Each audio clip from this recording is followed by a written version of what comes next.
Bueno, lo primero que vamos a ver es respecto a lo que es, déjenme acá avanzar, ahí. Lo primero que vamos a ver es respecto a lo que son los controladores. Danfo en su últimos años ha estado innovando en varios temas respecto a lo que son los controladores de refrigeración industrial, especialmente a lo que es, a todo lo que es control, comunicación, protocolos abiertos, y también que un controlador pueda tener bastante más capacidad. Entonces en esto nace, por ejemplo, el controlador, el EKE 400, que es un control para evaporador. ¿Ya? Es un equipo, por ejemplo, que la última versión que salió hace un par de meses atrás, es un equipo que ya, por ejemplo, tiene control para evaporadores, por ejemplo, sistemas inundados, sistemas de expansión directa o incluso control por presión de evaporación. O sea, inundados sí, a lo que se refiere es para, por ejemplo, sistemas de recirculación por medio de bomba mecánica. Entonces, ya este equipo solamente con un cambio en la parametrización, tú ya puedes trabajar, por ejemplo, con válvulas motorizadas en las líneas de succión, en las líneas de líquido, control de sobrecalentamiento, porque estamos hablando de evaporadores por expansión directa. Recordemos que el amoníaco, si bien es uno de los refrigerantes, o el refrigerante, en mi opinión, más eficiente, sí es tóxico, y eso hace que en muchos países, por legislaciones internas, se esté limitando su cantidad, su masa de refrigerante. Por lo tanto, en este caso, la expansión directa es algo bastante interesante y bastante importante para lo que es, o sea, todo lo que es, por ejemplo, reducción de carga en lo que es refrigeración industrial. Entonces es bastante interesante. Como les mencionaba, tiene protocolo de comunicación Modbus, significa que es y Modbus RTU. Significa que eso es comunicación abierta, o sea, cualquier persona que cuente, por ejemplo, con un PLC pueda rescatar los datos y poder llevarlos, por ejemplo, a un data logger o poder llevarlos, por ejemplo, a una pantalla. Entonces, en ese sentido, es bastante interesante conocer esta nueva gama de controladores de refrigeración industrial. ¿Ya? Es un equipo que incluso ahora en la última generación se agregó, se adicionó un software que se llama Cool Config, donde tú te conectas con el controlador y puedes directamente configurar el controlador y después cargar esa parametrización y guardarla también. Tú la guardas, por ejemplo, con un nombre y después la puedes cargar en otro controlador. Entonces se hace mucho más fácil a lo que es el tema de poder configurar, que muchas veces cuando los controladores tienen muchos parámetros, obviamente uno se tiende a confundir, se olvida cuál fue el parámetro que configuró. Entonces es algo bastante interesante de conocer, que les recomiendo de hecho ver. Ahora, aparte de eso también, el controlador también ya adiciona algunas aplicaciones con nuevos productos.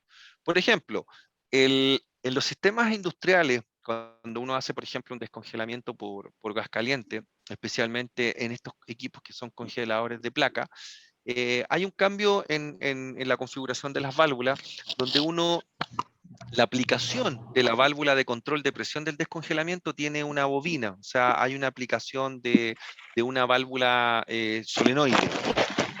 ¿Alguien tiene ahí apretado el micrófono? Por favor, si lo puede deshabilitar. Parece que es Rubén. Le pido por favor si lo puede colocar en silencio para que así no nos desconcentremos. Bueno, tenemos acá esta válvula reguladora de presión que tiene paralelo una válvula solenoide. ¿Ya? ¿Por qué? Porque este sistema de hielo considera un paso distinto, que es un drenaje, se hace una especie como de sangrado del evaporador, porque nosotros siempre cuando vamos a hacer un deshielo por gas caliente, siempre hacemos un proceso que se llama pump down o vaciado, o sacar el refrigerante líquido del evaporador, ¿cierto? Cuando tenemos una cámara frigorífica donde tenemos una diferencia de temperatura entre la evaporación y la temperatura del aire, normalmente al cortar la válvula de líquido, ¿cierto? Hay una cantidad de calor disponible para poder evaporar todo ese líquido que quedó remanente. En un congelador de placa, donde la placa, valga la redundancia, está en contacto directo con, por ejemplo, un refrigerante en estado líquido, no hay carga térmica porque las temperaturas están muy cerca. Como las temperaturas están muy cerca, ¿qué pasa con eso? Lo que pasa es que el refrigerante no se va, cuesta mucho que se evapore en su totalidad. Entonces uno lo que hace ahí es hacer uno hace el pump down, lógicamente, pero agrega esta valvulita que cuando hace el ingreso de gas caliente, esta valvulita la abre con la bobina, para que así se pueda drenar.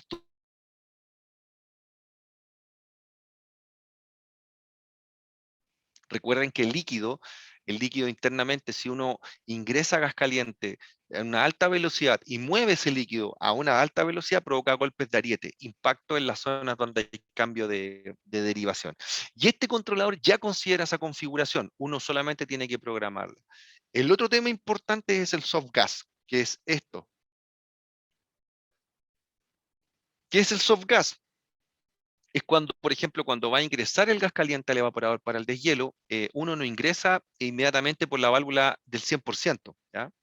Sino lo que hace uno es ingresar primero un inicio suave, que se le llama, donde este gas es un porcentaje.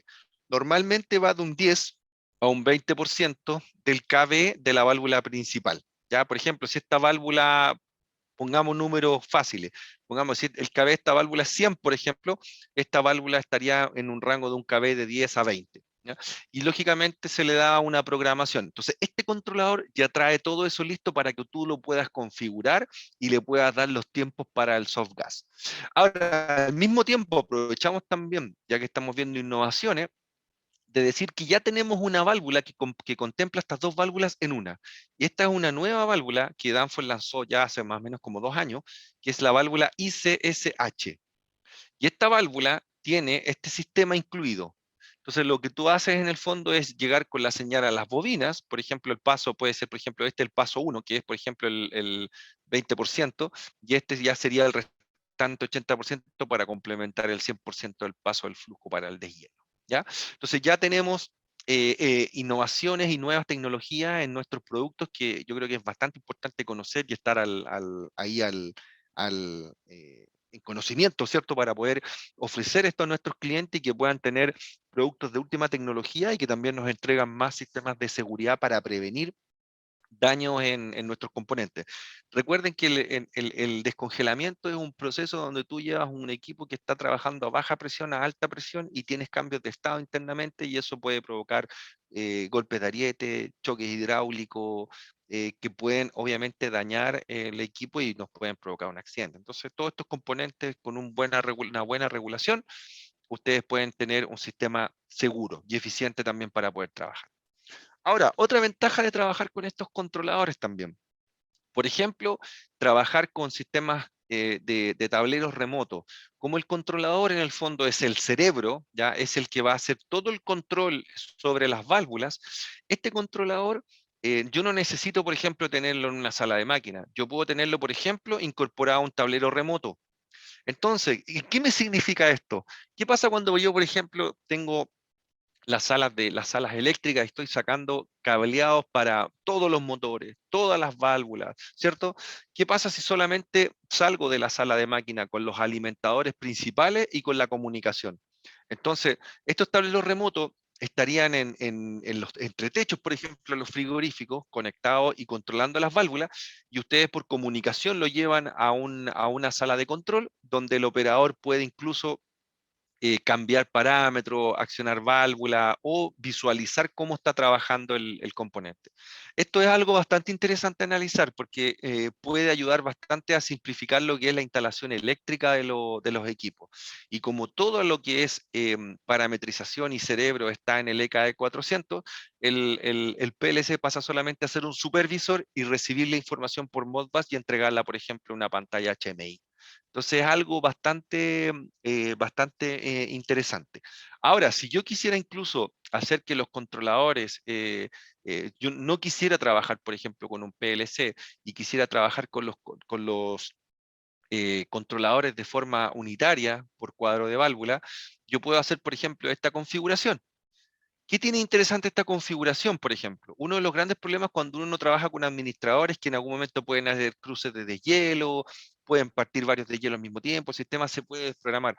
Bueno, estos controladores entre ellos se pueden comunicar por Canvas para que de esa manera uno puede evitar que eso se produzca. O sea, ellos se pueden comunicar entre ellos. De esa manera no tienes sí conectado un PLC, pero sí entre ellos se están comunicando y se preocupan, por ejemplo, de que no vaya a partir uno, no vaya a haber uno en funcionamiento cuando el sistema esté, uno ya esté, por ejemplo, durante un descongelamiento. Entonces es un tema muy interesante que se los recomiendo también de analizar, ¿ya? Otro tema también importante cuando hablamos, por ejemplo, de seguridad. Nosotros tenemos nuestros detectores de gases, ¿ya? Y estos detectores de gases ya se pueden, por ejemplo, comunicar al mismo controlador EKE 400. Antiguamente uno lo hacía por los relés, pero ya, por ejemplo, lo puede hacer por señal, por ejemplo, analógica, 420 mA, por dar un ejemplo. Ya pueden ustedes llevarlo al EKE y, por ejemplo, darle órdenes, configurar el controlador, por ejemplo, que si yo en el equipo supero, por ejemplo, una concentración, por ejemplo, de 30 ppm, entonces, este controlador va a empezar inmediatamente a hacer acciones sobre las válvulas. Por ejemplo, yo le doy la acción que a las 30 ppm me bloquee todas las válvulas. Entonces, todas las válvulas las va a cerrar en caso de. ¿Ya? Ahora, si incluso yo no tuviera este controlador, ya tuviera un controlador quizás por ejemplo, de los nuestros, uno de los más activos que tenga una entrada digital, también podría, por ejemplo, forzar directamente de los relés de los detectores premium nuestros, también podría forzar, por ejemplo, ir a esa entrada digital, abrirla y lograr, por ejemplo, que el controlador quede en stand-by y me cierre todas las válvulas. O sea, ese tipo de control lo puedo hacer. Ahora, la ventaja que tiene esto es que cuando yo, por ejemplo, tengo un escape de amoníaco, una fuga, muchas veces si el detector hace una acción rápida y cierra las válvulas, eso va a evitar que cuando el operador llegue al donde están las válvulas, quizás, no sé, con un equipo autónomo, con las protecciones que correspondan, el detector ya va a haber tenido hace mucho tiempo atrás cerradas las válvulas.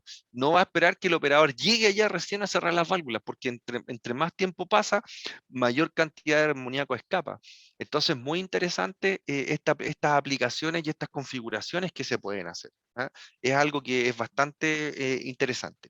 Ahora, hablando, por ejemplo, de lo... Espérenme que me pasé acá, aquí. Por ejemplo, los detectores, estábamos en este slide, sí. Acá, por ejemplo, los detectores también traen comunicación Modbus. Por tanto, también yo los puedo llevar a un SCADA, a un PLC, para poder, por ejemplo, rescatar los datos y hacer un data logger y ver, por ejemplo, cómo se está comportando la concentración en un cuadro de válvula.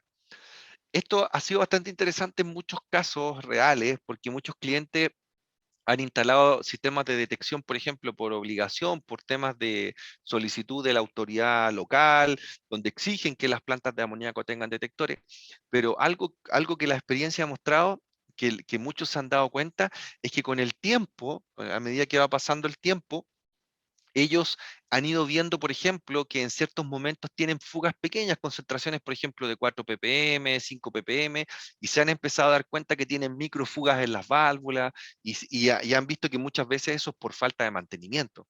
Entonces también el detector ha ayudado, por ejemplo, a un mantenimiento preventivo. ¿Ah? A detectar pequeñas fugas en vástago, en brida, en flange, que quizás si no hubieran estado el detector, ellos se hubieran enterado cuando ya esto en un par de meses o años hubiera sido un escape de relevancia, o sea, donde las concentraciones son muy altas y se puede dañar alguna persona. ¿Ya? Ahora, también tenemos, por ejemplo, en este caso un detector que está abarcando todo lo que son estas válvulas, ¿cierto? Pero fíjense que acá hay otro detector, pero este detector no tiene el sensor local, sino que el sensor, por ejemplo, está más abajo dentro de la cámara. Entonces acá en la pasarela tú tienes un detector para las válvulas que están sobre el techo de la cámara o del recinto frigorífico, pero tenemos otro equipo que está sensando los gases. Bajo, por ejemplo, voy a marcar, por ejemplo, el panel térmico, y aquí el sensor está internamente en la cámara, pero la parte electrónica y la tarjeta madre están fuera, para que el operador pueda revisarla o hacer algún tipo de configuración. Entonces, como ven, todas estas nuevas tecnologías nos aseguran eficiencia, seguridad y que nuestro sistema siempre se mantenga funcionando de manera correcta. Otras aplicaciones que pudiera manejar también con los detectores, por ejemplo. Aquí tenemos una aplicación bien interesante que se hizo, por ejemplo, hace unos años atrás con un cliente, donde, por ejemplo, el recibidor de líquido, tenemos el recibidor de líquido, se instaló un detector sobre este recipiente. Recuerden que el recibidor de líquido es el que almacena el refrigerante en estado líquido y a alta presión. Por tanto, es uno de los puntos más críticos en el caso caso que pudiera existir, por ejemplo, una filtración o un escape de amoníaco. Entonces, por eso que es muy importante que nosotros tengamos estos equipos monitoreados. Ahora, aparte de monitorear, también podemos hacer una acción. Y en este caso, por ejemplo, lo que el cliente vio era que él quería tener un detector en esta zona y que si hubiera un escape de amoníaco, el detector fuera capaz de cerrar válvulas motorizadas que están en las conexiones de las cañerías del estanque. Por ejemplo, la línea de líquido que viene de los condensadores, una válvula motorizada. En la línea de líquido que alimenta los estanques de bombeo, la línea de líquido que va a alimentar los consumos, una motorizada, y en la línea de ecualización que va arriba de la descarga, también una motorizada. Entonces, por ejemplo, si este detector tú le fijas una concentración, sé, por ejemplo, 25 partes por millón, está seteada la alarma, por ejemplo, preventiva, ya a las 35 ppm, por ejemplo, está la alarma ya que va a hacer acciones. Entonces, cuando lleguemos a las 35 ppm, el controlador va a cerrar estas válvulas. Ahora, cuando son sistemas de seguridad, siempre tiene que haber una UPS de por medio, o sea, una unidad que en caso de un corte de energía mantenga, por ejemplo, monitoreando el detector y también mantenga con energía a las válvulas, para que si hay un caso, un corte de energía o algo, se haga algún tipo de acción o el sistema siga trabajando frente a un corte de energía, ¿ya? Ahí se va a determinar cuál es la mejor función. Pero como ustedes ven, ya con estos sistemas, con la tecnología que tienen los productos, podemos hacer acciones y hacer sistemas bastante interesantes respecto a lo que es seguridad, eficiencia. Otra innovación también que se lanzó hace un tiempo atrás, el sistema de descongelamiento por sistema de control de drenaje, donde ya no hay un control de presión. Los sistemas de hielo por gas caliente más comunes son los que trabajan con una válvula de control de presión, que está normalmente, ¿cierto?, en este punto. Bueno, ¿cuál es la gran diferencia? En este caso nosotros sacamos esa válvula de control de presión y colocamos un flotador, ya un flotador mecánico el cual, qué es lo que hace? Está obviamente siempre en serie con una válvula solenoide, pero cuando el deshielo se activa, esta solenoide se activa para darle el paso al fluido, pero este flotador mecánico solamente se mueve por la densidad del fluido y la densidad y tensión superficial de cuando está en estado líquido. Por tanto, cuando el líquido llega a la boya, porque recuerden que el evaporador cuando vamos a hacer un deshielo se vuelve condensador, entonces cuando llega este líquido a la boya, la levanta, abre un orificio y por ese orificio se comienza a drenar el líquido hacia la parte de baja. Ustedes me podrían decir, bueno, pero ¿cuál es la diferencia si finalmente yo puedo tener una válvula para controlar la presión del deshielo y un sistema de drenaje? ¿Cuál es realmente la ventaja que me puede entregar? La verdad es que la ventaja es bastante interesante porque cuando hay un sistema de control de deshielo, un control de presión para el deshielo, fíjese cuando nosotros, por ejemplo, tenemos el diagrama acá, presión entalpía. Entonces tenemos, por ejemplo, la presión de condensación, la presión de descarche o de hielo y la presión de evaporación. Entonces, por ejemplo, cuando nosotros tenemos la alimentación del gas caliente, nosotros estamos sacando el gas caliente de algún punto acá. Un gas caliente, por ejemplo, puede ser un vapor sobrecalentado, de algún punto nosotros sacamos. Ahora, si nosotros queremos limitar la presión de alimentación, colocamos una válvula para que me limite la presión en que el gas se está alimentando hacia el evaporador para el descongelamiento. Eso ya va a depender de la aplicación. Pero el gas caliente viene acá, ¿cierto? Entra al evaporador y a medida que va teniendo intercambio de calor se va condensando, ¿cierto? Me imagino que todos conocen este diagrama que es presión entalpía. Entonces nosotros acá tenemos líquido y acá tenemos vapor. En esta línea es líquido saturado, ¿cierto? Y desde este punto hacia la derecha es vapor saturado. Cuando pasa de esta línea hacia acá es vapor sobrecalentado y cuando pasa de esta línea de líquidos hacia la izquierda es un líquido subenfriado, ¿ya? Entonces, nosotros, en este caso, el gas caliente entra y se se empieza a enfriar primero, porque este es calor latente, ¿cierto? Este vapor sobrecalentado se empieza a enfriar, a enfriar, a enfriar, hasta que la presión que está manteniendo la válvula, que normalmente es 10 grados Celsius positivo, que en bar son alrededor de 5,2 bar manométrico, el gas caliente se empieza a enfriar y cuando entra en la campana se empieza a condensar. y aquí se empieza a condensar, condensar, condensar, condensar, ¿cierto? Dependiendo de la temperatura, del espesor de la escarcha, este puede incluso enfriarse o puede llegar al punto límite, ¿cierto? Y en este punto se produce la caída de presión, porque aquí la válvula lo que hace es llevarlo a la presión de salida, que puede ser la presión de evaporación o una presión más alta, dependiendo del tipo de sistema de refrigeración. ¿Qué es lo que pasa? Cuando empieza a acabarse la escarcha, ya la válvula de alimentación eso no lo sabe. La válvula de alimentación está simplemente abierta. Y la válvula de control de presión, que es esta válvula que estamos viendo acá, ¿cierto? Que es esta válvula simplemente está preocupada de mantener la presión constante. Ella no sabe si dentro hay líquido, hay vapor, no. Ella está solamente controlando la presión. Por lo tanto, cuando se empieza a acabar la escarcha en el evaporador, este punto o sea, la condición de salida del fluido empieza a desplazarse hacia la derecha. Entonces empezamos a tener esto.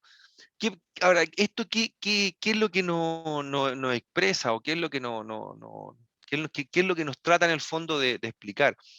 Lo que trata de decir es que, por ejemplo, en esta línea, a medida que, recuerden que aquí estamos en estado líquido y si nos desplazamos hacia la derecha, el fluido se va transformando en vapor, pero se va transformando gradualmente. O sea, que hay unas líneas que son, se me enchocó la línea. Hay unas líneas acá dentro de esta campana que son el título del fluido. Entonces, a medida que se va desplazando, nosotros vamos aumentando la cantidad de vapor.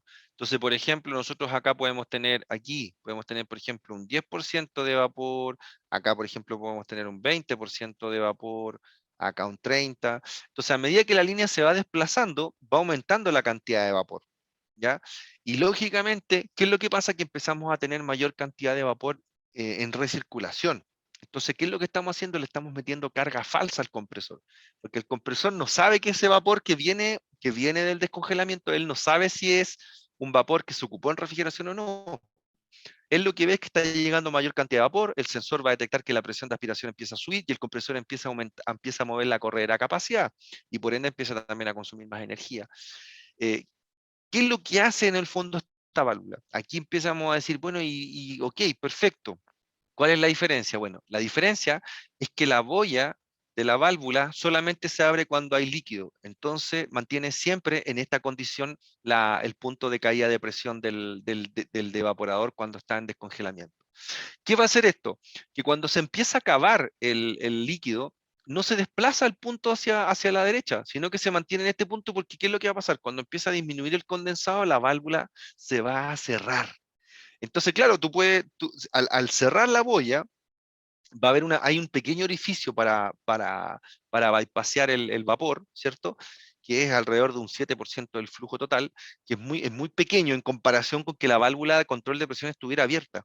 El problema es que los deshielos por gas caliente por control de presión no es que sean malos, al contrario, el problema es que muchas veces se regulan mal, se ajustan mal y se ajustan más tiempo del que corresponde. Entonces nosotros empezamos a ver en las cámaras de congelado, cuando están mucho tiempo empezamos a ver vapor internamente, empezamos a ver que la cámara empieza a subir la temperatura. Entonces, es un tema que uno dice, chuta, ¿por qué está pasando esto? Bueno, normalmente nadie se sube a revisar el evaporador y no vio que, por ejemplo, cuando ajustó por ejemplo, los 15 minutos de gas caliente, en vez de ajustar, por ejemplo, 15, haya ajustado 30. Entonces, a los 15 minutos terminó el deshielo y todo el resto del tiempo tú estás recirculando gas caliente, estás calentando el metal y al mismo tiempo estás recirculando gas caliente directo al compresor y eso hace que aumente el consumo de energía. Entonces, por ejemplo, este gráfico muestra lo que genera la caída, el costo adicional de energía que tú produces cuando sobrepasas el tiempo de un deshielo, un descongelamiento por gas caliente por control de presión. En cambio, el sistema de flotador, ¿ya? O válvula de drenaje, en el fondo cuando se detiene de forma natural, o sea, cuando tú puedes tener la válvula abierta de gas caliente, pero si llega vapor a la boya se va a cerrar y no vas a tener recirculación de gas caliente. Entonces, este sistema de deshielo logra una muy alta eficiencia. Incluso cuando tú tienes que hacer sistemas de descongelamiento donde no quieres que suba la presión de aspiración, esta sería una aplicación sin tener que retornar los vapores a la alta presión, como se hace muchas veces y tienes que subir la presión de descarga de los compresores, sino que acá lo retornas al lado de baja, pero la boya evita que la presión aumente más de lo que realmente se necesita o haya recirculación de gas caliente. Por lo tanto, logra una eficiencia bastante importante. Veamos ahora un ejercicio. Por ejemplo, aquí tenemos, por ejemplo, un compresor. ¿Ya? Tenemos un compresor de refrigeración industrial que tiene una capacidad frigorífica, no capacidad eléctrica, sino que capacidad frigorífica de 380,2 kilowatts. ¿Ya? Si ustedes ahí hacen el cálculo con el factor, lo pueden pasar a kilocalorías ahora. Ese compresor, este es un sistema, esto es un compresor real, no es un compresor, o sea, es en base a un software de un fabricante, pero es con información real. Entonces, por ejemplo, son 380 kilowatts, frigorífico, tenemos un consumo al eje en la máquina de 272,5 kilowatts, esa es la energía eléctrica que está consumiendo. El compresor trabaja a menos 42 en evaporación, más 35 en condensación, y tenemos la slide valve, que es la válvula de capacidad, al 100%. El calor de rechazo es 656,1 kilowatts y el calor del aceite son 198,6 kilowatts. Este compresor, por la relación de compresión que tiene, trabaja con un economizador abierto y la capacidad es de 80,2 kilowatts y la temperatura de evaporación en el economizador es de menos 25,1. ¿Ya? Esa es la condición. Vamos a poner el caso de que nosotros, por ejemplo, tenemos una cantidad de evaporadores X y vamos a simular qué pasaría cuando algunos de ellos empiezan en descongelamiento. Entonces, por ejemplo, acá tenemos el caso cuando, por ejemplo, tenemos, por ejemplo, varios evaporadores y fíjense que entran de hielo un evaporador. ¿Ya? Ese evaporador tiene una capacidad frigorífica de 38 kilowatts. ¿Qué significa eso? Si yo, por ejemplo, desconecto en la parte de refrigeración, o sea, yo apago un evaporador, cierra las válvulas, no hay intercambio de calor y por ende no está llegando ese flujo másico al compresor, el compresor inmediatamente, ¿qué es lo que va a hacer? Va a desplazar la válvula corredera, o sea, va a bajar la capacidad, o sea, de lo que teníamos anteriormente, estos 380 kilowatts, le restamos los 38 kilowatts de capacidad del evaporador, porque si el evaporador está en deshielo, no tiene por qué tener carga. Entonces, baja la capacidad frigorífica, baja el consumo al eje, se mantienen las condiciones, pero ahora la slide valve no está al 100%, sino que está al 97%. Baja el calor de rechazo, el calor del aceite y el calor del economizador se mantiene constante. ¿Qué pasa? Al bajar la slide valve al 97%, inmediatamente el consumo al eje también baja. ¿Se fijan? Teníamos 272, ahora tenemos 258. ¿Por qué? Porque tenemos, ¿cierto?, ese evaporador menos. Ahora, si nosotros, por ejemplo, generamos, por ejemplo, una cantidad de recirculación de gas caliente, ¿ya? O sea, si por ejemplo nosotros generamos una recirculación, ¿ya? De gas, ¿ya? Eh, si nosotros eso le damos un tiempo, por ejemplo, de 20 minutos, ¿ya? O sea, fíjense, un sobreconsumo solamente de 20 minutos de un valor, y ese deshielo, por ejemplo, nosotros lo hacemos, por ejemplo, 2 veces por día. O sea, lo hacemos, por ejemplo, uno en la mañana y el otro durante o finales de la tarde, ¿ya?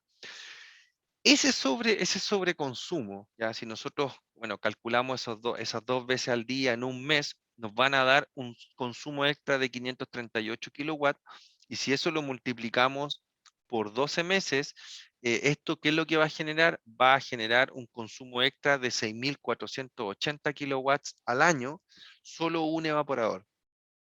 O sea, eso es lo que estoy consumiendo extra si por ese tiempo yo tuviera recirculación de gas caliente.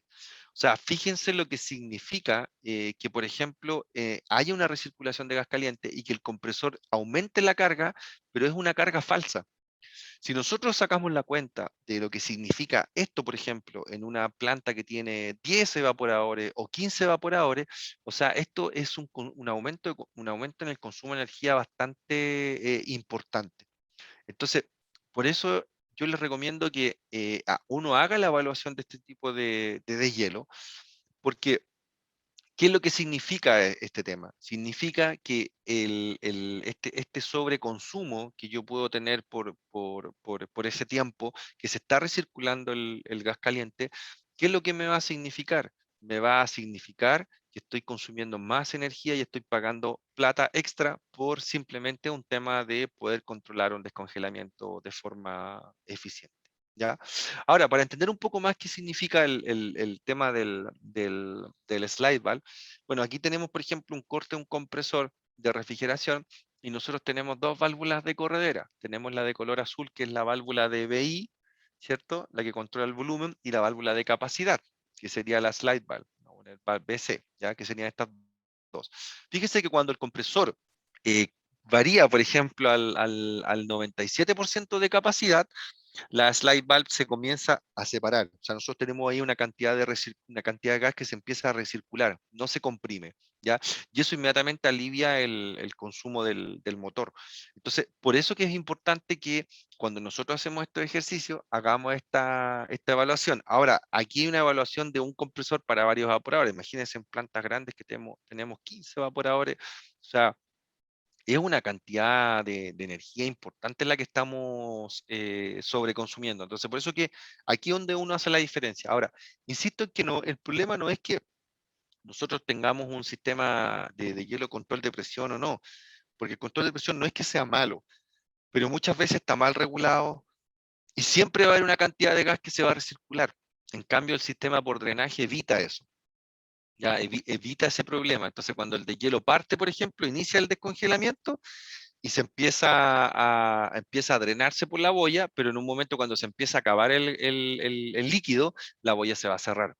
Entonces, si el evaporador no va a funcionar, efectivamente no va a estar enfriando, pero no voy a tener recirculación de gas caliente. ¿Ya? Bueno, esperemos que haya quedado claro, y si no, al final de la presentación aclaramos las dudas que puedan existir con este tema. Vamos ahora con la inyección de líquido, ¿ya?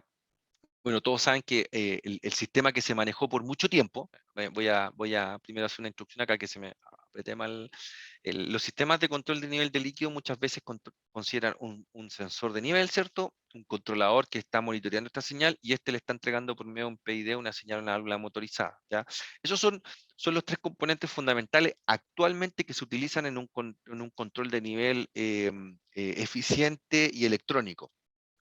Pero antiguamente existían sistemas on-off, o que incluso todavía existen, donde hay un switch de nivel que abre la válvula y después cierra la válvula. Bueno, no es que estos sistemas no funcionen, no cumplan la función de mantener el nivel en el estanque almacenador, o el estanque bombeo, o el estanque inundado, etcétera. Lo que pasa es que o sea, la gran diferencia que hace es que cuando da la señal para que la válvula abra, esta válvula se abre y deja pasar el 100% del flujo disponible para la diferencia de presión.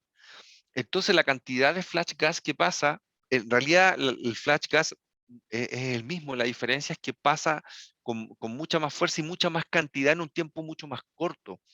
Entonces, lo que muchas veces clientes ven o operadores ven es que cuando estos sistemas operan, ellos se han dado cuenta, por ejemplo, en los fines de semana, que la carga está más baja, que la válvula de expansión abre, esta válvula abre y se sube la presión en el compresor, y el compresor se empieza a cargar. Y ese es un consumo extra de energía. En cambio, la válvula motorizada, ¿qué es lo que va haciendo? Se va abriendo proporcionalmente. Aquí nosotros, por ejemplo, vemos en el estanque, los vapores de color celeste son los que vienen desde la succión húmeda, o sea, vienen desde los evaporadores. El vapor rojo es el flash gas, que es inevitable que se produzca, porque nosotros tenemos ahí, dentro del diagrama presión y entalpía, tenemos ahí el movimiento, en el fluido en movimiento en condición isentálpica, o sea, en una línea de, ¿cierto?, de entalpía. O sea, nosotros cuando tenemos, por ejemplo, aquí el diagrama de presión entalpía, tenemos esto, ¿cierto? Tenemos esta condición. Bueno, esto que ustedes ven acá, las entalpías están acá abajo, están en línea recta, ¿ya? Entonces, cuando yo aquí produzco la expansión, entro en la campana, siempre en este punto, recuerden lo que hablamos del título, va un porcentaje de vapor. Eso es inevitable. Por lo tanto, aquí siempre va a ir una mezcla. ¿Qué es lo que hacen? No es que el sistema te elimine el flash gas, porque el flash gas nunca se va a poder eliminar. De hecho, el flash gas es el mismo. La diferencia es que la válvula va entregando un valor proporcional de flash gas más constante. Entonces, evita que la presión de aspiración esté de esta manera. Porque, ¿qué pasa? Que en estos sistemas, cuando abre la válvula, la presión aumenta y el compresor se carga. Y después la válvula se cierra y la carga baja un poco y el compresor empieza a descargarse. Entonces, uno lo nota. Yo he visto en plantas donde incluso esto empieza a producir hasta reciclaje en el control de capacidad del compresor. ¿Ya? Entonces, hay una diferencia importante porque cada vez que el compresor aumenta un escalón o mueve la correa a capacidad en caso de un compresor de tornillo, aumenta el consumo al eje. ¿No? Entonces, por eso es tan importante y aquí vemos cómo la importancia que tiene la tecnología en este tipo de funciones. ¿Ya? Eso es bien, bien importante. Vamos ahora con otro componente más interesante que vamos a conversar hoy día, que es ¿Y el este qué era, pues? purgador de aire. Se le activó el micrófono, por si acaso. Por favor, si lo Ya. pueden ahí dejar en silencio. Bueno, acá tenemos el purgador de aire que es el IPS-8. ¿Ya? Es un equipo que Danfoss lanzó el año antes pasado. Es un purgador con una unidad de refrigeración autónoma, por lo tanto no depende del sistema de refrigeración, y al mismo tiempo tiene un controlador interno que tiene Modbus, del cual tú puedes comunicar con un PLC y, por ejemplo, puedes ver cómo se está comportando el aire dentro, o sea, cómo se está comportando las purgas en tu sistema. Tú puedes comprobar, por ejemplo, que después de un fin de semana, donde, por ejemplo, empiezas a detener zonas, después cuando pones en marcha el día lunes, empiezas a detectar que a medida que el sistema empieza a funcionar del lunes, por ahí por miércoles, se empieza a detectar como que entrara aire. Entonces, ¿por qué? Porque seguramente el sistema cuando se detiene, sube la presión, entonces no hay entrada de aire cuando trabaja en presiones negativas, pero cuando parte el día lunes y baja la presión, comienza a entrar aire. O tú detectas, por ejemplo, que tu sistema ha estado funcionando muy bien durante un tiempo y de un momento a otro empiezas a ver que está entrando mucho aire, o sea, que empieza a purgar mucho más el equipo. Y empiezas a ver por qué está purgando más. Ah, por ejemplo, encontraste que hay un daño en un sello mecánico de un compresor y por ahí te está entrando aire. Por dar un ejemplo, ¿ya? O por ejemplo, se empieza a detectar que hay ya válvulas, operaciones manuales o prensas de las válvulas de paso que ya están con desgaste y por lo tanto está entrando aire por esas zonas cuando el sistema está funcionando a presiones negativas. Recuerden que el amoníaco cuando trabaja con temperaturas de evaporación bajo los -33, la presión ya es menor a la atmosférica, por lo tanto el aire con la humedad empieza a entrar al sistema. ¿Ya? Y eso provoca eso. Ahora, lógicamente, cuando nosotros tenemos aire en el sistema, si nosotros no estamos monitoreando el consumo de energía instantáneo y no estamos haciendo un data lawyer con el consumo de energía, muchas veces no nos damos cuenta porque esto con el tiempo empieza a ser... esto empieza a ser de una manera, por decirlo más, bueno, el aire se nota un poco más rápido, el agua es mucho más lenta, pero muchas veces no nos damos cuenta y cuando tenemos la alerta, cuando el compresor está con alta presión de descarga, ¿cierto? Pasó el primer límite y inmediatamente el compresor para protegerse empieza a descargar, empieza a mover la correa a capacidad para aliviar el consumo al eje del motor y lógicamente empezamos a perder capacidad frigorífica. Y ahí nos empieza a llamar la persona de producción de por qué se están subiendo las temperaturas y ahí tomamos acción. Pero nosotros deberíamos estar siempre atentos a la cantidad de aire que entra, porque el aire nos empieza a subir la presión de condensación y al subir la presión de condensación, eso repercute inmediatamente aquí, directamente aquí. Y esto directamente se transforma en dinero. Por lo tanto, si nosotros tenemos una presión de descarga que empieza a aumentar, aumentar, aumentar, aumentar, estamos consumiendo inmediatamente más energía. ¿Ya? Eso lo pueden hacer en cualquier evaluación que hagan con la termodinámica del sistema de refrigeración. Veamos, por ejemplo, el mismo caso del compresor anterior. Nosotros hablamos de que el compresor tenía una capacidad cierto X. Nosotros vamos a decir que la condición del compresor, por ejemplo, esta va a ser la condición en verano y esta va a ser, por ejemplo, la condición, bueno, en realidad no invierno, vamos a poner otoño. Otoño, primavera, vamos a poner aquí otoño.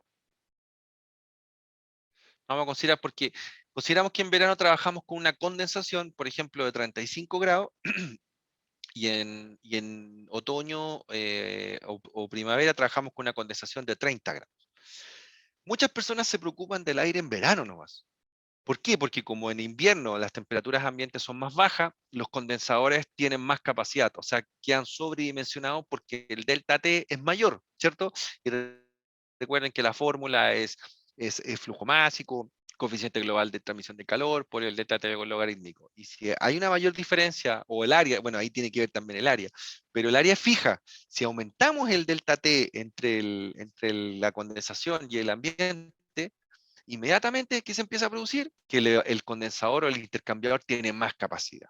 Entonces, en invierno no nos damos cuenta, pero cuando nosotros hacemos la evaluación energética, nos damos cuenta que el sistema va a consumir más energía en verano y también en invierno, independiente de en que la condición es que esté, porque tú le estás trabajando una presión de condensación mayor a la que debería. Pongamos el ejemplo, estamos en verano, entonces nosotros empezamos a tener aire y nuestra presión de condensación, que estaba a 35 grados Celsius de saturación, aumenta a 36, o sea, aumenta 1 grado. ¿Qué significa esto? Veamos acá, condición de verano. Nosotros aumentamos, por ejemplo, a 36 grados Celsius la condensación e inmediatamente se produce un aumento en el consumo de energía. ¿De cuánto? De 6.1 kilowatts, que va a equivaler al 2,1% del consumo al eje. Si nosotros subimos ahora de 36 a 37, ya, o sea, estamos ya no 1 grado sobre, sino que 2 grados de saturación sobre la condición que deberíamos tener, ya el aumento es un 4,3% del consumo al eje. 4,3% del consumo al eje del motor. Pónganse en el caso de que este compresor no tuviera un consumo de 272 kilowatts. Pongamos en un caso de una máquina más grande. Por ejemplo, acá hay una planta en el norte de Chile que tiene una capacidad, los motores son de 800 y 1000 HP. Imagínense lo que significa un 4,3% de 1000 HP. Todo el tiempo que el compresor está funcionando. Es una cantidad de dinero en energía enorme, ¿ya? Entonces, por eso que es importante tener esta consideración. Veamos lo que significa en invierno, o como les dije, otoño, primavera. Nosotros estábamos trabajando, por ejemplo, a 30, pero sube a 31 grados Celsius la condensación porque tenemos aire en el sistema, ¿ya? Eso nos produce una temperatura de condensación de 31 grados Celsius y eso nos produce un aumento en el consumo del eje de 6,1 kilowatts. O sea, es lo mismo. Y eso equivale a un 2,1%. Y si ahora tenemos 32, o sea, 2 grados sobre la temperatura que deberíamos tener, el aumento del consumo al eje es un 4,3%. Entonces, que aumente la temperatura de condensación 1 grado o 2 grados en verano o invierno, el porcentaje de aumento de consumo de energía es el mismo. Por eso es tan importante tener claros estos conceptos y lo importante es que nosotros saquemos el aire del sistema. Lógicamente también tenemos que hacer mantenimiento a nuestros condensadores. Si son enfriados por aire tenemos que hacer limpieza, verificar que los motores estén en buen estado. Si tenemos un condensador evaporativo, tenemos que tener un buen tratamiento de agua, las purgas correctas, limpieza en el serpentín, ¿cierto? Que esté libre de incrustaciones que nos provocan una aislación y producen que la presión de condensación empiece a aumentar, ¿ya? Entonces, aparte del aire que estamos viendo con nuestro equipo IPS-8, también tenemos que verificar las otras condiciones de operación correctas del sistema. Ahora, cuando uno hace una evaluación de una planta, porque una planta no va a funcionar un año, hagamos una evaluación, por ejemplo, de los costos a 20 años. Si nosotros evaluamos a 20 años, vamos a llegar a valores, por ejemplo, que la inversión del total en estos 20 años es un 15%, el mantenimiento un 10% y el consumo de energía es alrededor de un 75%. Entonces, realmente, donde también donde hay mucho dinero y que mucho dinero que finalmente nos acostumbramos a pagar, está aquí en el consumo de energía. Por eso es tan importante lo que les estoy comentando. Ahora, nosotros también cómo podemos hacer evaluaciones energéticas, porque ese es otro punto. También acá Danfo ha hecho una innovación. Hizo una alianza con una empresa que se llama Céntrica, donde ya podemos suministrar sistemas de medición de energía, ¿ah? Donde nosotros, por ejemplo, colocamos toroides, dependiendo de la capacidad. Por ejemplo, para un compresor de este tipo va a ser toroides que son cableados a un pan. Este pan se cablea, este es el que recibe la señal. Este pan se comunica con un router, ya que este router se puede manejar, por ejemplo, estos se manejan de manera inalámbrica, y este router va, por ejemplo, a un Wi-Fi disponible en la planta, o le puedes colocar una SIM card, y esto lleva la información a una nube, y tú por una plataforma que tenemos nosotros, que al comprar los equipos es gratuita, tú puedes ver tu consumo de energía de manera online, y puedes ver cómo se está comportando el consumo de energía, ¿ya? Ahora, ¿por qué hacemos hincapié? Por ejemplo, en el caso de Chile, Chile lanzó este año la ley 21.305, que es de eficiencia energética, donde está obligando a las empresas a que ellos tengan su sistema de medición de energía y busquen la manera de poder bajar el consumo y evitar multas y así también mejorar facilidades con impuestos. Y eso ayuda a incentivar a que las empresas disminuyan el consumo de energía. Entonces, con este equipo yo, por ejemplo, puedo saber inmediatamente si mi planta está consumiendo, puedo hacer comparativos, por ejemplo, subir un poco la presión de aspiración del compresor, ver cómo eso me repercute en el consumo de energía, hacer mantenimiento en los condensadores, trabajar, por ejemplo, dependiendo del tipo de sistema, presiones de condensación más bajas, sacando el aire o haciendo un mejor control. Eso me va a entregar una trazabilidad del consumo de energía y eso yo puedo ir haciendo comparativo y puedo ir viendo dónde puedo ahorrar. ¿Ya? Porque muchas veces puede que nosotros tengamos una planta, por ejemplo, funcionando siempre el fin de semana el compresor uno y resulta que no nos dimos, en realidad hacemos el análisis y vemos que el compresor uno es muy grande y podemos agregar quizás un compresor pequeño que esté trabajando en un porcentaje alto de capacidad, o lo que hacen muchos clientes que tienen tornillos, pero el fin de semana cuando no hay producción y están las puras cámaras, ponen un compresor de pistón, hacen esa inversión, pero con este tipo de equipo uno puede hacer la medición y ver cuánto es el retorno de inversión de ese equipo. O sea, cuánto yo bajé el consumo de energía durante los fines de semana para poder, por ejemplo, tener un sistema más eficiente. O sea, ese tipo de análisis, como pongo como ejemplo, uno puede ir analizando y tomando en cuenta. Entonces, como ustedes ven, esto es muy, muy interesante, así que les recomiendo que lo vayan analizando. Ahora, como les decía, en las grandes capacidades, por ejemplo, hasta más o menos como 120, 130 amperes, si no estoy equivocado. Incluso tenemos toroides o sensores que son inalámbricos. Ustedes los colocan en los cables y el equipo queda, ni siquiera tienen que cablear, sino que los conectan. Este se comunica directo, por ejemplo, con el router. Ya en ese caso no se necesita el PAN y el PAN va a la plataforma. Ahora, en el caso de equipos de mayor capacidad, como hablamos de compresores de refrigeración industrial, motores ya con consumo sobre, por ejemplo, los 250, 300 amperes, hasta 5000, por ejemplo, amperes, pues tienes que trabajar con toroides que tienen que ser cableados al PAN y del PAN tú llevas la información de forma inalámbrica al router y el router lo lleva a la nube. Entonces, es una plataforma bastante interesante. Ahora, ¿esto qué nos va entregando? Nos va entregando, por ejemplo, yo puedo segregar, si yo tengo una gran planta de refrigeración, puedo segregar, por ejemplo, el consumo eléctrico en refrigeración, por ejemplo, en otros, iluminación, maquinaria extra que pueda tener, aire acondicionado y, por ejemplo, si tengo sistemas de proceso o maquinaria de proceso. Entonces yo puedo ir colocando toroides en distintas áreas y puedo ver, por ejemplo, compruebo que mi mayor consumo está en los compresores de refrigeración. Pero, por ejemplo, me puedo dar cuenta que en una planta donde estoy extrayendo agua de un pozo, tengo una bomba, no sé, por ejemplo, de 50 HP, que la tengo funcionando 24/7. Y estoy acostumbrado a que funcione, pero ¿qué pasa si a esa bomba yo le hago un control y en ciertos lapsus de tiempo durante, por ejemplo, la semana la detengo?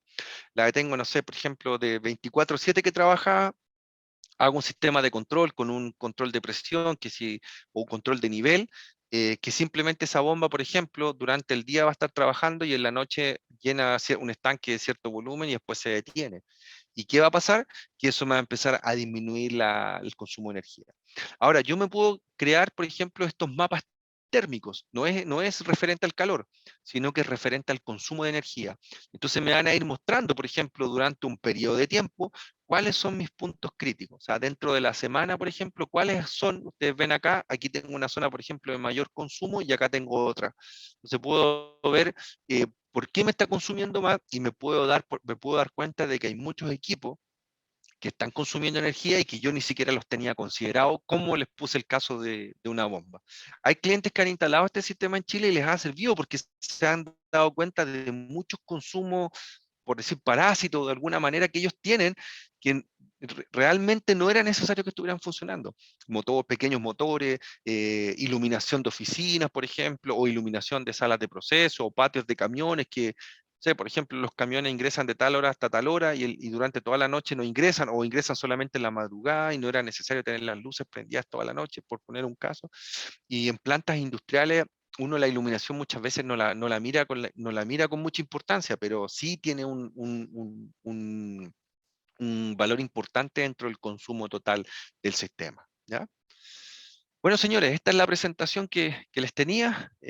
Nos pasamos un poquito en el tiempo y me gustaría ver si es que alguno tiene alguna pregunta, alguna duda, algo que quisiera plantear o algo que, por ejemplo, no nos haya quedado, no les haya quedado claro. No sé si me comentan.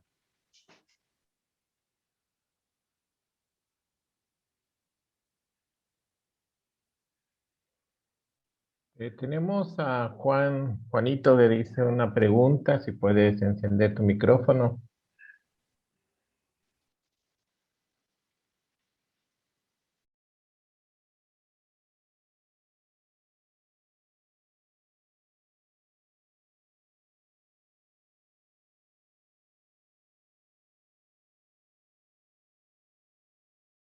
No sé si no, yo no escucho, parece, no sé si... Sí, parece que no lo encendió. ¿Aló? Buenas noches. Los Buenas purgadores noches. de gases no condensables también se pueden lanzar remotamente con el nuevo sistema que están ofreciendo. Claro, lo que tú puedes hacer en el fondo es monitorearlo, porque el controlador que trae es un cerebro que él ya, tú le das la cantidad de puntos que vas a purgar, que en el caso nuestro máximo es 8, y el equipo funciona de forma automática.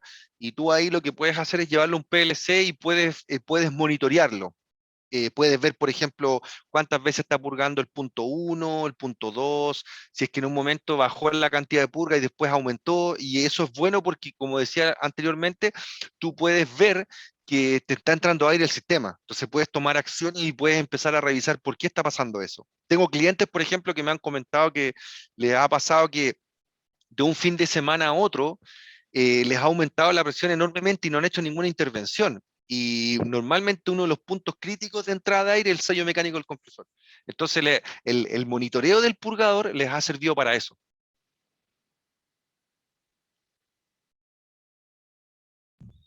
Gracias por la aclaración. Ok.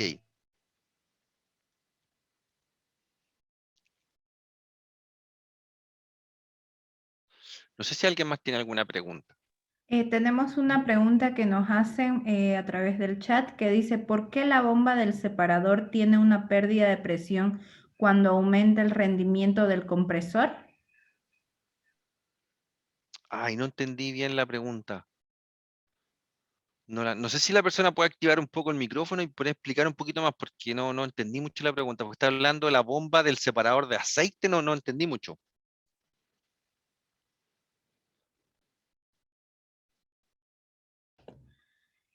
Perfecto. Es el señor Juanito, lo invitamos por favor a que pueda encender su micrófono o dar mayor información mediante el chat, así responder su pregunta. ¿Alguien más tiene alguna pregunta?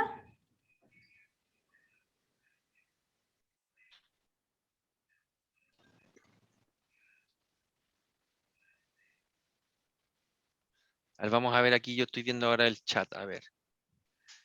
Buenas noches, una consulta. ¿Por qué la bomba del separador tiene una pérdida de presión cuando aumenta el rendimiento del compresor?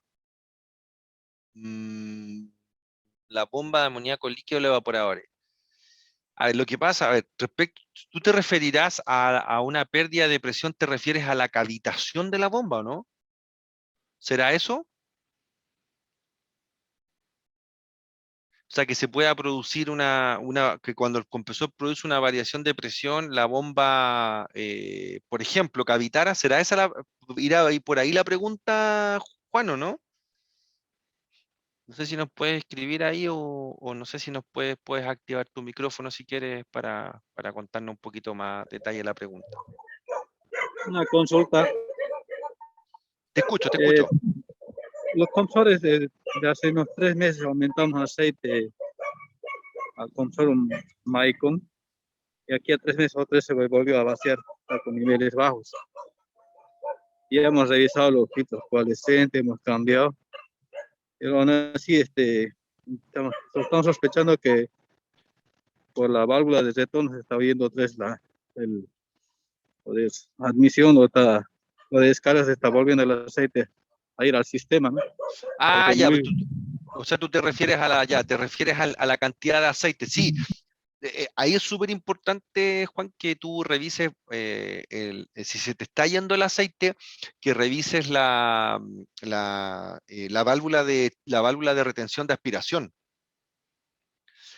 Ahora, una manera interesante de ver, de hacer una evaluación es que, por ejemplo, cuando el compresor se detiene, no sé si tú has visto que el compresor cuando se detiene va girando en un sentido, incluso en algún momento alcanza a girar en contra. No sé si te has fijado en eso. Son un tiempo muy, muy corto. Revisa cuando se detiene el compresor, que eso no se extienda, porque puede ser que a lo mejor, como cuando se detiene el compresor, si el rotor gira mucho tiempo al revés, inmediatamente eso te empieza a arrastrar el aceite y después eso se detiene y el aceite, aunque uno no lo crea, el aceite empieza a subir. O sea, yo he sabido de casos donde los compresores se les ha ido casi todo el aceite justamente por falla, pero es la válvula check de succión. Ahora, eso lo puedes corroborar haciendo una trazabilidad de la purga en los estanques de bombeo, en los estanques de baja, porque ahí el aceite no puede desaparecer, se tiene que ir a algún lado. Entonces, si tú tienes una trazabilidad semanal, por ejemplo, de cantidad de purga de aceite que sacas del tarro, 1 litro, 2 litros, 3 litros, no sé, puedes ir viendo si es que está aumentando y ahí te puedes dar cuenta que el aceite se está trayendo a la línea de succión. Y eso es porque puede estar lo que falla normalmente la válvula de retención. Se queda, no sella completamente y eso empieza a producir que el aceite se empiece a ir hacia la parte de baja presión. Muchas gracias por la aclaración, se le agradece. Voy a ver esos Ok, pasos. Gracias. listo. No sé si alguien más tiene alguna pregunta.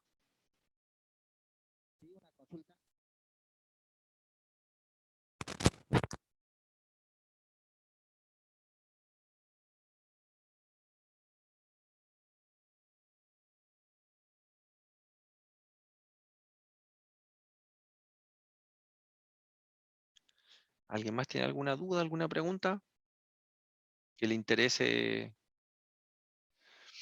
Voy a poner acá, ya me he olvidado prender la cámara. Pero no sé si alguien más tiene alguna pregunta, alguna duda que quiera aclarar respecto a lo que mostramos a la presentación.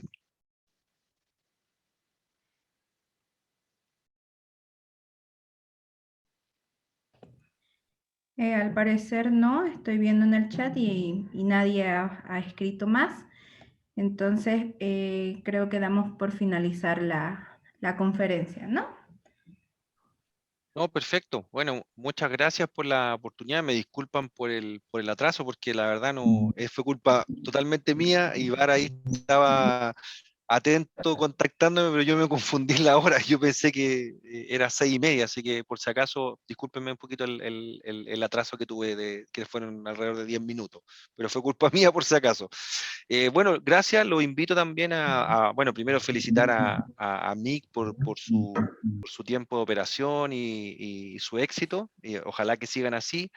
Y, mm, y también los invito a que puedan coordinar con ellos si es que en algún momento requieren alguna otra capacitación, algo que quieran que nosotros les podamos hacer. Nosotros estamos abiertos a esto y ahora que tenemos esta opción online es mucho más fácil coordinar y mucho más rápido. Así que también les dejo la invitación para que se comuniquen con la gente de MIC y puedan coordinar otros entrenamientos que requieran. La verdad es que todas estas instancias que son gratuitas y que se entregan, podemos entregar conocimiento y compartir experiencia, son muy valiosos para todo lo que es su desarrollo profesional. Así que muchas gracias por la invitación y también a los participantes y por haberse quedado hasta el final, porque veo que prácticamente todos se quedaron hasta el final. Gracias, Claudio. Te agradecemos en nombre de todo el grupo MIC y sobre todo los asistentes, porque realmente tus conocimientos son muy valiosos y sabemos la experiencia que tú tienes. Por eso siempre te tomamos en cuenta y gracias por aceptar las invitaciones que cada vez te estamos haciendo. Y solamente me queda agradecerte a ti, Claudio, a nombre de MIC, y también los respectivos agradecimientos a Danfoss por permitirnos poder tener esta transferencia de conocimiento y de experiencia que tú tienes. Gracias, Claudio. Listo, muchas gracias. Te agradecemos mucho. Vanessa, no sé si tenemos algún anuncio que tenemos que dar. Claro que sí. Bueno, los esperamos. Esta ha sido nuestra tercera conferencia por nuestro mes aniversario. Sin embargo, el próximo miércoles cerramos con una conferencia a cargo del ingeniero Ibarto Rico, que se va a llevar por esta misma plataforma. El link es el mismo que les mandamos el día de hoy para que ustedes puedan acceder directamente, ¿no? Las grabaciones, esta conferencia ha sido grabada y será editada y subida a nuestras redes sociales. Nos pueden encontrar en la página de Facebook y LinkedIn como Grupo MIC y enterarse también de muchas novedades que nosotros tenemos día a día, ¿no? Tanto de la marca Danfoss como las otras marcas que manejamos, como son Sealco y SF, ¿no? Muchas gracias por su presencia y los esperamos el próximo miércoles.